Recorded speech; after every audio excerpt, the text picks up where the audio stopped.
இப்போ யா அப்படிங்கிற பாட்டை பற்றி இப்போ எடுக்க போகிறோம். யா அப்படி போட்டு பாருங்களேன், சூலாயுதமாக இருக்கும். யான்னு ஒரு போட்டி போடுங்க, சூலாயுதமாக இருக்கும் இல்லைங்களா? அதான் முதல்ல உங்களுக்கு சொல்லிட்டேன்.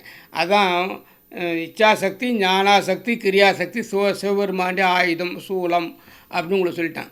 எகரமே போல் சூழ்லேந்தும் நரும் புயன்வேல் முன் காக்க. நம்ம முன்னாடி போன பிறவியில் இல்லை, நம்ம முன்னாடி போய் காப்பாற்றணும்.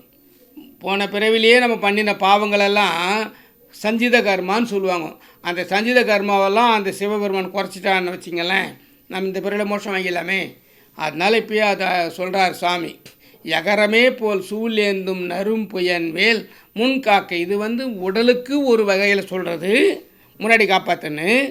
இன்னொரு வகையில் சொல்கிறது உயிர் ஆன்மாவுக்கு அந்த கர்மாவத்தின் தான் வந்திருக்கு இந்த உடம்பு, அதிலேருந்து காப்பாற்றுங்கிறது தான்.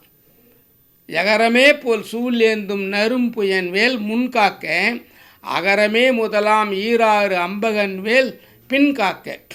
அகரம்னா ஆங்கிற இடத்துல எல்லாத்துக்கும் முதல் வரும். எல்லா எழுத்துக்களும் ஆங்கிற சவுண்டு இல்லாமல் வராது.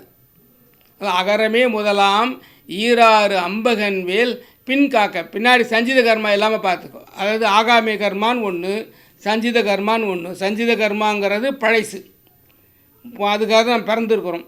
ஆகாமிய கர்மான்ட்டு இப்போ செஞ்சதுக்கப்புறம் வரப்போகிற அடுத்த பிறப்பு, அது இல்லாமல் பார்த்துக்கோ. அகரமே முதலாம் ஈராறு அம்பகன் வேல் பின் காக்க. இதை நீங்கள் சொல்லினே இருந்தால் தான் இது கேட்டுக்கிறது நல்லாயிருக்கும், நல்லா இருக்க போல தான் தெரியும். ஆனால் நம்ம எழுதி எழுதி எழுதி எழுதி மனசு அதை சிந்திச்சு சிந்திச்சு சிந்திச்சு அதை நினச்சிதுன்னா அடுத்த கர்மா வராமல் தவிக்கலாம். எல்லாமே நல்லாயிருக்கும். ஆனால் நம்ம நம்ம இன்னி ஒரு நாள் கேட்டு மறுநாள் விட்டுறக்கூடாது. இது தொடர்ந்து இதை கவனிக்கணும்.